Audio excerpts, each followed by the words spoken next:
जय हिंद दोस्तों। आज हम देखेंगे एक्सरसाइज 5.2 में क्वेश्चन नंबर 4 से आगे। हमने इससे पहले 5.1 बहुत डिटेल से करी है और 5.2 की में क्वेश्चन नंबर 1, 2, 3 थे, हमने बहुत अच्छे से करे हैं और वहाँ हमने समझा इस चैप्टर का सबसे इंपॉर्टेंट पॉइंट यानी एन और ए एन में क्या डिफरेंस होता है। तो अगर आपने 5.2 का स्टार्टिंग वीडियो नहीं देखा है तो दोस्तों वो जरूर देखें, आपको एक्सरसाइज बहुत सिंपल लगेगी। 5.1 के वीडियो का और 5.2 के शुरुआती 1, 2, 3 क्वेश्चन का लिंक आपको मिल जाएगा डिस्क्रिप्शन में। देखते हैं क्वेश्चन नंबर 4 से आगे। Which term of the AP, एक एपी दे रखी है, इज 78। कौन सा टर्म इस एपी का 78 है। अभी आपको बता दूं मैं वापस, यहाँ पे फॉर्मूला वही काम कर रहा है जो पहले काम कर रहा था, a plus N minus one into D. ये हमारा फॉर्मूला हो गया। अब दोस्तों इसके हिसाब से देखो, मैंने अगर शुरुआत वाली आपने वीडियो देख ली तो वहाँ आपको पता होगा विच टर्म जब भी आपको बोला जा रहा है क्वेश्चन में तो आपको n फाइंड करना होता है। ठीक है, आपको देखना है, उसको समझ में आ जाएगा आपको। फर्स्ट टर्म यहाँ पर a कितना होने वाला है 3, कॉमन डिफरेंस होता है a2 माइनस a1, a2 अपना है 8 और माइनस a1 है 3, तो बचेगा कितना 5। This is the value of d। ऐसे यहाँ पे देखो 78 कौन होगा, an होगा दोस्तों। अब इसको अगर जनरली वैसे समझे अपन तो यूँ देख सकते हैं, an वाले फॉर्मूले में हमारे पास 4 अलग अलग केस होते हैं। एक an होता है, एक a, एक n और d। यहाँ पे a और d दे रखा है, इसका मतलब ये दोनों मिल गए आपको। विच टर्म मतलब n फाइंड करवा रहा है तो ये तो फाइंड करना है, इसका मतलब 78 कौन होगा, बचा हुआ an है तो an होगा। लगाते हैं formula, an equal to a plus N minus one into D. तो an की वैल्यू कितनी दोस्तों 78, a की वैल्यू कितनी है 3, n माइनस वन और d कितना है 5। 3 इधर आएगा तो किसका हो जाएगा माइनस का, बचेगा n माइनस वन इंटू में 5। जैसे यहाँ माइनस करते हैं तो आपको मिलता है 75, मल्टीप्लाई का 5 इधर आएगा तो डिवाइड में जाएगा, मल्टीप्लाई का नंबर डिवाइड में होता है। Equal to n minus one, 5 से डिवाइड करेंगे आप तो ये मिलेगा आपको कितना 15 और माइनस वन इधर आया तो कितना होगा +1। तो n की वैल्यू आपको मिलनी है 16। आप फाइनली आंसर ऐसे लिख सकते हैं, 16th term of AP is 78, that is your answer. Same इसी तरीके से बढ़ते हैं क्वेश्चन नंबर 5 की तरफ। ये भी बहुत सिंपल क्वेश्चन है। ये क्वेश्चन आपकी कैलकुलेशन को अच्छा करने के लिए यहाँ दिए गए हैं, क्योंकि इससे एक्सरसाइज में आगे अच्छे क्वेश्चन पूछे जाने हैं। तो ये क्वेश्चन यहाँ स्पेशली इसीलिए है कि आप यहाँ अपनी कैलकुलेशन अच्छी कर सको, पॉइंट्स को समझ सको, क्लियरिटी रख सको चीज़ों के बारे में। यहाँ देखो find the number of term, आपको पहले बोल दिया कि n फाइंड करना है यहाँ पे, और कौन कौन से क्वेश्चन में करना है, in the each of the following AP, दोनों ही क्वेश्चन में करना है। तो यहाँ a की वैल्यू दोस्तों कितनी है 7, d में डायरेक्ट लिख रहा हूँ 13 माइनस 7 कितना बनेगा 6, and this is the last term, और an को हम लास्ट टर्म भी बोलते हैं तो ये 205 हो गया। ऐसे मैं फॉर्मूला लगाता हूँ, an equal to a plus N minus one into D. an की वैल्यू कितनी 205, a कितना 7, n है नहीं, d कितना 6, 7 इधर आएगा तो किसका हो जाना है दोस्तों माइनस का, n माइनस वन इंटू में 6। दोस्तों 205 में 7 माइनस होगा तो 198, मल्टीप्लाई का 6 इधर आएगा तो डिवाइड में, और उधर n माइनस वन, 6 3 18, 6 3 18, तो 33 टाइम्स ये कैंसिल हो जाएगा 6 इससे, सॉरी 198 6 से, और माइनस वन इधर आया तो प्लस का, तो मेरे पास n की वैल्यू हो जाती 34। मेरे को फाइनल आंसर देना चाहिए इस फॉर्मेट में। So the number of term in this AP is 34। देखते हैं इसका ये वाला क्वेश्चन, ऊपर वाला क्वेश्चन हटा देता हूं मैं, यहीं पे इसका ये वाला क्वेश्चन हम देख लेंगे। इस क्वेश्चन में भी हमसे नंबर ऑफ टर्म फाइंड करा, तो ए देखो कितना है, फर्स्ट टर्म है 18, कॉमन डिफरेंस निकलेगा a2 माइनस a1 से। तो दोस्तों a2 कितना है 15 एंड हाफ, माइनस a1 कितना है 18। अभी दोस्तों माइनस करते हैं, 15 टू जा 30 और 1 31 बाई 2 माइनस 18, इसके नीचे अपॉन 1 लिख सकता हूँ मैं, एलसीएम बनेगा 2, तो ये तो बना 31, 1 का डिवाइड 2 में 18 टाइम्स, और 18 को 1 का डिवाइड 2 में 2 टाइम्स, और 2 को मल्टीप्लाई करेंगे 18 से तो 36, दिस विल बी -5/2। तो मेरे पास d भी आ गया है। ऐसे ही यहाँ पे लास्ट टर्म कौन है -47। तो सारी वैल्यूज हमारे पास हो गई हैं, बस फॉर्मूले में वैल्यूज पुट करनी है। an इक्वल टू होता है a plus N minus one into में d, तो an कितना लिखूंगा -47, a कितना है जी 18 प्लस एन माइनस वन, और d कितना है -5/2। सबसे पहले 18 को इधर लेके आते हैं, 18 इधर आएगा तो negative n minus one and -5/2। अब देखो मैंने यहाँ पे ब्रैकेट में क्यों रखा है इसको दोस्तों, माइनस का नंबर भाई आपसे गलती करवा सकता है, तो इसको ब्रैकेट में रख के चलें। ये दोनों मिलकर के माइनस के 55 हो गए, है ना, 65 हो गए, सॉरी ओके 65 ही होंगे ना, हाँ 65। 2 नीचे है तो ऊपर आएगा, -5 ऊपर है तो नीचे जाएगा, और इक्वल टू में रह जाएगा n माइनस वन। ये माइनस से माइनस कैंसिल, 5 का डिवाइड करो 13 इंटू 2, n माइनस वन, ये दोनों मिलकर 26 equal to n minus one. थोड़ा सा और बचा है, यहीं कर देते हैं, -1 इधर आया तो प्लस का हो गया, और मेरे पास n की वैल्यू आ जाती है कितनी 27। यहाँ पे नंबर ऑफ टर्म कितने होने वाले हैं 26, यहाँ पे कितने थे 34। देखते हैं दोस्तों, देखते हैं एक और बहुत शानदार सा क्वेश्चन है, बहुत इंपॉर्टेंट क्वेश्चन है, आप इसे इंपॉर्टेंट भी टिक कर सकते हैं और बहुत अच्छा क्वेश्चन है। देखो, चेक वेदर, पहली बात हमें यहाँ पे कुछ फाइंड नहीं करना, चेक करना है, चेक करना है कोई चीज़ होने वाली कि नहीं होने वाली। -150 is a term of AP. -150 इसका कोई टर्म है क्या? पहले तो लॉजिकल बात करते हैं। देखो 11 से 8 आया, 8 से 5, 5 से 2, कम होती जा रही ना, कम होती जा रही, तो एक ना एक टाइम माइनस के नंबर आने लग जाएंगे, तो क्या पता -150 हो सकता है। तो एक तरीका तो ये है कि हम 8, 11, 8, 5, 2, फिर -3, फिर -3, फिर -3 कर करके लिखते रहें और 1 घंटे में जाके इसको करें, मतलब थोड़ा ज़्यादा टाइम लग जाएगा। तो हमें ऐसा नहीं करना, हमें करना है इसको कम टाइम में और थोड़ा तरीके से। तो देखो ए की वैल्यू नहीं, फर्स्ट टर्म यहाँ पे कितना होने वाला है 11, डी आपने देख ही लिया, 8 - 7 करके मैं भी बता देता हूँ। 8 है सेकंड टर्म, 11 है फर्स्ट टर्म, बचेगा कितना -3। तो मेरे पास डी की वैल्यू है, मेरे पास ए की वैल्यू है और इसने मुझसे पूछा है चेक करो -150 इसका टर्म है क्या। मतलब कि मुझे ये -150 या तो n है और या an है, इनमें से कोई एक चीज़ मिल रही है, गौर से समझना, या तो -150 n है या an है। तो यहाँ पे बोल रहा है चेक करो ये इसका टर्म है क्या। तो ऐसी सिचुएशन में जो आपको टर्म चेक करना होता है आपका an बनता है और जो आपको फाइंड करना वो आपका कौन होगा n, यानी चेक। तो जब भी ऐसी कंडीशन हो हम an यहाँ -150 रख रहे हैं और n हम फाइंड कर रहे हैं, क्योंकि इसने बोला चेक करो -150 इसका टर्म है क्या। हम -150 को चेक करने के लिए यहाँ पे n फाइंड करके देखते हैं क्या आता है। ठीक है दोस्तों, an कितना जी -150, a कितना है जी 11 प्लस n-1 एंड d यहाँ पे है -3। तो क्लास यहाँ पे छोटा मोटा जो भी प्लस माइनस करना है करते हैं। 11 इधर आएगा तो माइनस का एंड n-1 इंटू में -3, तो ये माइनस का 161 और -3 इधर आएगा तो डिवाइड में जाएगा, तो n-1 माइनस से माइनस कैंसिल। अभी 3 का तो डिवाइड ही नहीं होता, नहीं होता तो हम यूँ करते हैं 1 को इधर ले आते हैं, +1 = n, 3 1 जा 3 और 161 कितना 164/3। तो मेरे पास एक n की टेम्परेरी वैल्यू आ गई। अब n आगे डिवाइड होता ही नहीं, फिर भी आप समझो मैं कर रहा हूँ, मान लो डिवाइड 3 5 जा 15, 1 4 3 4 जा 12, उसके बाद डेसिमल लगाना पड़ेगा, फिर 2 0, फिर 6 ऐसे कुछ आएगा। लेकिन आप याद करो, अगर आपने 5.2 को शुरुआत से समझा अपने वीडियो में, तो हमने वहाँ पे एक बात कही थी कि n कभी भी नेगेटिव नहीं होता, डेसिमल नंबर नहीं होता, फ्रैक्शन नंबर नहीं होता।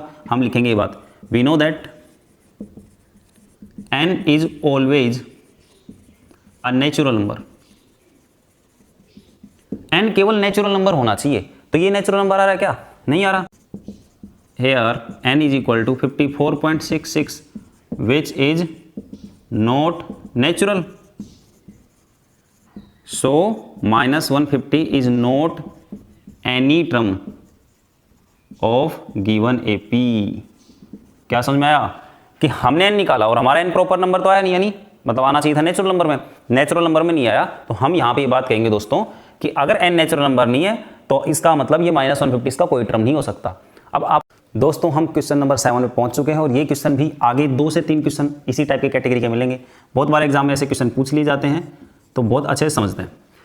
तो जितनी बार आपको क्वेश्चन समझना आ गया ना दोस्तों, आपको करने में कोई दिक्कत नहीं है। समझना मीनिंग आप है ना देख के निकाल पाओ क्या तो फाइंड करना और क्या गिवन है, ये अच्छे से क्लियर कर पाओ। आप जब अच्छे से क्लियर कर लोगे तो क्वेश्चन आपको बहुत ईजी लगेगा। तो यहाँ मुझे फाइंड द 31st टर्म, इस लाइन तक बोला गया है कि 31st टर्म फाइंड करना है। तो 31st टर्म को हम A31 ऐसा लिखते हैं दोस्तों, ये तो मेरे को फाइंड करना है। अच्छा, रफ में समझ के देखता हूँ। A31 का मीनिंग होता है A + 30D, है ना। हम इक्वेशन बनाते हैं ना इसकी, वहाँ पे n की जगह 30 रखोगे, 31 रखोगे तो 31 - 1 n 30, तो A + 30D बनेगा। तो मुझे फाइंड करने के लिए कौन कौन चाहिए? A और D चाहिए। तो माइंड सेट बिल्कुल क्लियर रखो कि A31 फाइंड करने के लिए A और D निकालना। तो यहाँ पे जो भी क्वेश्चन हमें मिलने वाला है वहाँ से हम हेल्प लेकर A और D निकालेंगे। आगे पढ़ते हैं। Whose 11th term 38, 11th term जो है वो 38 दे रखा है मुझे, और आगे कुछ बोलेगा। 16th टर्म 73, 16th टर्म है 73। अब वैल्यूज रख लेते हैं। A11 का इक्वेशन जो बनता है A + 10D बनेगा इज इक्वल टू 38, मेरे लिए फर्स्ट इक्वेशन का काम करेगी। A16 का A + 15D बनेगा इज इक्वल टू 73, ये हमारे लिए सेकंड इक्वेशन का काम करेगी। In equation first and second by elimination method, elimination method. अब तुम कहोगे सर ये थर्ड चैप्टर वाला एलिमिनेशन यहाँ क्यों आ गया? तो दोस्तों एलिमिनेशन मेथड लगता कब है? जब आपको 2 इक्वेशन मिल रही हो, वो भी लीनियर हो, 2 वेरिएबल वाली हो। तो यहाँ देखो, एक वेरिएबल A है और एक D है, यानी 2 वेरिएबल वाली, और एक इक्वेशन और एक इक्वेशन, यानी 2 इक्वेशन है। तो लीनियर इक्वेशन 2 वेरिएबल वाली अगर कोई इक्वेशन है तो आप लगाते हैं वहाँ पे एलिमिनेशन मेथड, सब्स्टिट्यूशन आता है वो लगा सकते हैं, क्रॉस मल्टीप्लिकेशन भी लगा सकते हैं, इनफैक्ट ग्राफ से भी कर सकते हैं, आंसर तो आता है। लेकिन देखो जो सबसे ईजी पड़े उसका ट्राई करना। तो 38 है, दूसरा वाला a + 15d = 73 है। मैंने ये लाइन खींचा, a पॉजिटिव है तो नेगेटिव बना दिया, 15d पॉजिटिव है तो नेगेटिव बना दिया, 73 पॉजिटिव है तो नेगेटिव, यानी ऊपर वाले जो भी साइन रहेंगे उसके अपोजिट साइन नीचे रहेंगे। ये दोनों आपस में कैंसिल हो जाएंगे, 10d तो प्लस का है और 15d माइनस का। मैं लिख लेता हूँ, आपको थोड़ी आसानी रहेगी समझने में। ये = 38 और 73 किसका है, माइनस का। जैसा वैसा ही लिखो, यहाँ पे -5d बचेगा, यहाँ पे माइनस कितना बचेगा 12 और 23 है तो 35 बचेगा। माइनस से माइनस, d = क्या 35/5 जो कि मुझे मिलेगा 7। जैसे मुझे d मिला, पुट d = 7 इन इक्वेशन। जो तो आपको छोटी लगती है तो थोड़ा कैलकुलेशन इसमें कम लग रहा है तो फर्स्ट में रख देते हैं, सेकंड में रखोगे तो भी आंसर वही आएगा। तो a की जगह तो a ही रहेगा क्योंकि है ही नहीं अपने पास 10, d की जगह 7 और = 38। तो ये तो 70 हो गया दोस्तों, = 38। 70 उधर गया तो दोस्तों क्या होगा, माइनस का। तो कितना बचेगा, तो ये तो 32 बचेगा ना माइनस का, -32 आपका a की वैल्यू आ जाती है। तो यहाँ पे D7 और a -32 है। नाउ सी दिस, A31 आपको फाइंड करना है। A31 का इक्वेशन a + 30d होता है। a कितना है दोस्तों, -32, 30d कितना है 7, तो -32, 7 का हिस्से × 210, तो 30 गया तो 180 और 2 और गया 178। ये आपका आंसर है, यानी आपने 31st टर्म जो निकाला है वो 178 होने वाला है। दोस्तों देखते हैं क्वेश्चन नंबर 8। यहाँ पे भी 7 क्वेश्चन की काफ़ी हद तक चीज़ें सेम मिलने वाली हैं। तो दोस्तों देखते हैं क्वेश्चन नंबर 8। यहाँ पे भी 7 जैसा काफ़ी काम हम करेंगे। तो AP कंसिस्ट ऑफ 50 टर्म। सबसे पहली लाइन से इसको समझना शुरू किया। सपोज करो कुछ बच्चे खड़े हैं लाइन में और उस लाइन में 50 बच्चे हैं और मैं कहूँ सबसे लास्ट में खड़ा है अशोक, तो अशोक का कौन सा नंबर होगा, 50वां नंबर होगा। समझो वापस से, एक लाइन है जिसमें 50 लोग खड़े हैं, 50 में बोलो 50 लोग वैसे खड़े हैं वहाँ पे पहले से, तो वहाँ पे सबसे लास्ट में अगर अशोक खड़ा है तो अशोक की पोजीशन कौन सी होगी, 50th, यानी 50वां नंबर होगा अशोक का। तो जितने यहाँ पे टर्म्स हैं, इसने बोला 50 टर्म्स हैं, तो इसका मतलब लास्ट टर्म कौन होगा, 50 होगा, मतलब 50th टर्म लास्ट होगा। और इसने आगे यहाँ पे एक बात कही, इसमें यूज करेंगे, थर्ड टर्म 12 है, इसकी बात को सीधा सीधा लिखते हैं, थर्ड टर्म 12।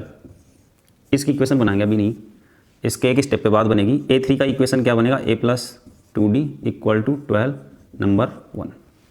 पहली इक्वेशन रेडी अपनी। अब सुनो, यहाँ बोला था AP कंसिस्ट 50 टर्म्स, एक AP में 50 टर्म्स हैं, आगे थर्ड टर्म अलग से बोल दिया, फिर लास्ट टर्म बोला 106 एंड फाइंड कराया 29th टर्म। 29th टर्म मतलब A29 फाइंड करा है। अगर आप थोड़ा सा समझेंगे इसको तो a + 28d लिख सकते हैं, यानी आपको एक a चाहिए एक d चाहिए, ये दो चीज़ें चाहिए। अब जो हमें समझनी ना वो ये बात समझनी, 50 टर्म लास्ट टर्म, बच्चा क्या करता है लास्ट टर्म देखकर को an लिखकर 106 लिख देता है। बात तो सही है उसकी, बिल्कुल लिखना भी चाहिए, लेकिन आपको यहाँ पे n बता रखा है वो 50 होने वाला है, मतलब कि मुझे A50 दे रखा है। अब A50 की इक्वेशन क्या बनेगी, a + 49d = 106 number 2।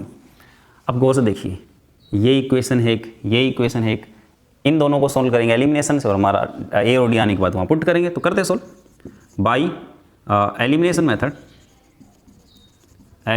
Method in equation first comma second. First equation है a + 2d = 12, सेकंड वाली a + 49d = 106, minus minus minus जो सेम है वो कट गया, 2d - 49d रहेगा इधर और उधर की तरफ 12 - 106 रहना है। ये माइनस का 47d बचेगा, ये माइनस का 94 बचेगा, माइनस से माइनस d = 94 और मल्टीप्लाई का 47 डिवाइड में, तो d की वैल्यू आएगी 2। जैसे d आया पुट d = 2 इन इक्वेशन, जो छोटी लगी फर्स्ट में रख देते हैं, तो a + 2 है, d की जगह भी 2, तो जहाँ पे d वहाँ पे देखो 2 आया, इक्वल टू कितना 12, 2 2 जा 4 = 12, a = 12, 4 उधर गया माइनस का, तो a की वैल्यू आएगी दोस्तों 8। अच्छा अब a और d आ चुका है, हम रखते हैं वहाँ पे जो हमें 29th टर्म निकालना है।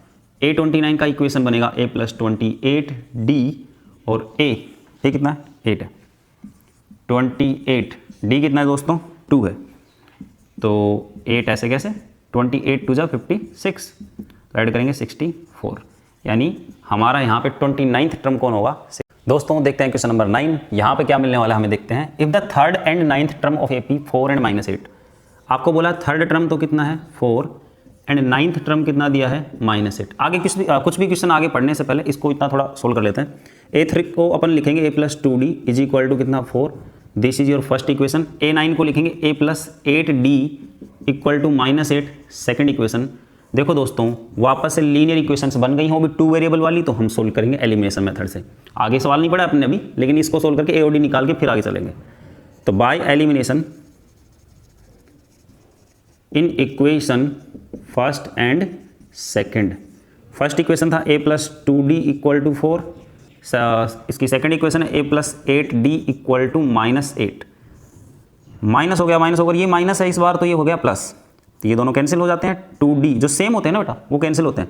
-8d इज इक्वल टू 4 और +8, ये 8 प्लस का होगा दोस्तों, देखो इस बार तो माइनस के 6d और ये हो गया 12, d इक्वल टू 12, मल्टीप्लाई का -6 इधर गया तो बनेगा ये 6 से डिवाइड करेंगे 2, लेकिन माइनस से डिवाइड करो तो -2, तो d की वैल्यू हो जाती है अपनी -2। ऐसे d की वैल्यू यहाँ पुट करता हूँ, put d equal to -2 in equation, जो आपको अच्छी लगे छोटी वाली में करते हैं ना a+2। तुम ये मत सोचना कि सर आप हर बार फर्स्ट में पुट करो, सेकंड में करें तो कुछ गड़बड़ हो सकती है, तो सेकंड में करो कोई गड़बड़ नहीं होगी, आंसर सेम आएगा। d की वैल्यू -2 इक्वल टू है 4, तो a 2 2 जा -4 ऑब्वियस सी बात है, equal to 4, a equal to 4, ये 4 उधर गया तो किसका हो जाएगा प्लस का, और a इज इक्वल टू हो गया 8। तो मेरे पास a आ चुका है और d आ चुका है। अब मैंने क्वेश्चन पूरा ही नहीं पढ़ा था, अब मैं रीड करता हूँ, देखता हूँ मुझे क्या फाइंड करवाया गया है। तो third and 9th term 4 -8 respectively, which term, इस वर्ड से आप वाकिफ होंगे अगर आप अपनी वाली 5.2 की वीडियो देख के आए हो तो 5.2 की पहली जो क्लास थी उसमें हमने ये बताया था ये वर्ड्स का मीनिंग क्या होता है। तो विच टर्म बोला ना, तो इसका मतलब क्या फाइंड करना है आपको, एन करना है ऑफ दिस एपी 0। फिर 0 कौन होगा, चलो हमें नहीं पता 0 कौन होगा, पता करते हैं, लेकिन हमें ए पता है 8 है और डी पता है -2 है, अभी पता किया ना। हम बात करते हैं फॉर्मूले में हमारे पास 4 चीजें अवेलेबल है, एक ए जो है अपने पास, एन फाइंड करना है, डी है, इसका मतलब ए एन बचा, तो ये 0 कौन होगा दोस्तों, खुद ए एन है। रखो वैल्यू फॉर्मूले में, a n equal to a + n-1 into D. A n की वैल्यू कितनी रखूँ 0, ए कितना है दोस्तों 8, एन है नहीं, और डी कितना है दोस्तों -2। अब इसको यूँ मत लिखना, इसको ब्रैकेट में डालना, यूँ लिखोगे तो गड़बड़ रहेगा मामला। 8 इधर आया माइनस का 2 मल्टीप्लाई का इधर आएगा डिवाइड में, बचेगा n-1, माइनस से -2 का डिवाइड करोगे तो 4, -1 इधर आया +1, तो n इक्वल टू बना क्या 5। अब देखो ये तो मैं तुम्हें प्रूव भी करके दिखा सकता हूँ। शुरुआत वाला टर्म कौन है 8, ये फर्स्ट टर्म हो गया। d -2 है तो अगला टर्म कौन आएगा 6, -2 करो ना, उससे अगला टर्म कौन आएगा 4, -2 किया, फिर -2 किया, फिर -2 किया, तो ये तो first term, second term, third term, fourth और फिफ्थ टर्म देखो क्या बन रहा है, फिफ्थ टर्म 0 आ रहा है ना। तो हमें ये तो बताना था विच टर्म ऑफ एपी 0, तो ये तो वेरीफाई कर सकते हो। सारे क्वेश्चन नहीं कर सकते, या तो क्या n की वैल्यू 5 थी तो जल्दी फाइंड कर सकते हैं, अगर n की वैल्यू 500 आती तो फिर हम बिल्कुल नहीं करते, यहीं छोड़ते, या फिर वेरीफाई करना होता तो फॉर्मूले से करते, करना होता तो, अदरवाइज आपको नहीं करना है। देखते हैं इसी सीरीज में क्वेश्चन नंबर 10 5.2 का। यहाँ 17 term of an AP exceed it's 10th term by 7, जैसा बोले ना वैसा वैसा कर लो। 17th टर्म मतलब कि A17, फिर बोला है ऑफ एन एपी, किसी एपी का exceeds its 10th term by 7, exceeds मतलब ज़्यादा है, 17th टर्म एक्सीड्स ज़्यादा है, तो जब भी हेल्पिंग वर्ब आती है, वर्ब आती है, हेल्पिंग वर्ब आती है तो हम इक्वल लगाते हैं। ये हेल्पिंग वर्ब का भी काम कर रहे हैं, यहाँ पे ऐसा लगा हुआ पीछे, ये हमने थर्ड चैप्टर में सीखा था, आपको बहुत शानदार चीज़ बता रहा हूँ। हेल्पिंग वर्ब जहाँ भी आए आप इक्वल का साइन मेंटेन कर सकते हैं। और अगर थोड़ी बहुत दिक्कत आ रही है कि सर कहाँ से हेल्पिंग वर्ब आ गई, तो थर्ड चैप्टर में जहाँ पे हमने 3.1 शुरू की है वहाँ पे ये चीज़ डिस्कस भी करी है। अगर वहाँ भी नहीं देखते आप तो मैं आपको यहाँ के लिए बता देता हूँ, जब भी एक्सीड्स हो ना, एक्सीड्स में 2 मीनिंग छुपे हुए हैं, एक तो इक्वल का साइन भी छुपा हुआ है और एक्सीड का मतलब प्लस का साइन भी छुपा हुआ है। तो देखो कहाँ आएगा 10th टर्म बाई 7, ये कह रहा है कि 17th टर्म किसी एपी का ज़्यादा है 10th टर्म से 7 ज़्यादा है, तो 10th टर्म से 7 ज़्यादा है तो प्लस कर दिया। अब कई बच्चों को क्या लगता है कि सर ज़्यादा तो वो वाला तो उसमें प्लस करो ना। देखो दोस्तों मान लो कि ये अपन दोनों हैंड से 2 अलग अलग टर्म्स को डिनोट करते हैं, ये फिलहाल इक्वल है, मैं कहूँ कि ये वाला ज़्यादा है तो अभी ज़्यादा हो गया। अब अगर मैं इसमें ही 7 प्लस कर दूंगा तो ये और ऊपर चला जाएगा, हम इसमें 7 प्लस करेंगे तो ये इक्वेट आएंगे, और जब इक्वल होंगे तभी तो इक्वेशन बनेगी, इसलिए हम इसमें ज़्यादा था लेकिन उसमें ऐड करते हैं। और ये आपको ज़्यादा को ध्यान नहीं रखना, इसको गौर से देखना है, लिखना बस। तो A17 की equation A + 16D equal to A10 की इक्वेशन A + 9D और प्लस में कितना 7, ए यहाँ पे भी है, यहाँ पे भी सेम है, कट सकता है। 16D 9D इधर आया तो माइनस का इक्वल टू 7, ये बचेगा कितना D 7D इक्वल टू 7 और D इक्वल टू 7 तो है, मल्टीप्लाई वाला 7 डिवाइड में गया तो D इक्वल टू वैल्यू आएगी 1। कुछ लोग तो 7/7 0 लिख देते हैं, तो डिवाइड में 7 का करोगे तो यार 1 आएगा ना। तो D की वैल्यू आ गई। फाइंड क्या करना था, फाइंड द कॉमन डिफरेंस। वाह मजा आ गया। तो हमें कॉमन डिफरेंस ही फाइंड करना था, अपना आंसर आ चुका है। तो दोस्तों इस वीडियो को रखते हैं अपन इतना ही। इस वीडियो में हमने सीखा है क्वेश्चन नंबर 4 से लेकर के 10 तक के सारे क्वेश्चन बिल्कुल डिटेल से। अगले वीडियो में हम इससे आगे वाले क्वेश्चन करेंगे। तो मिलते हैं आपसे जल्दी ही नेक्स्ट वीडियो में। जय हिंद, थैंक यू।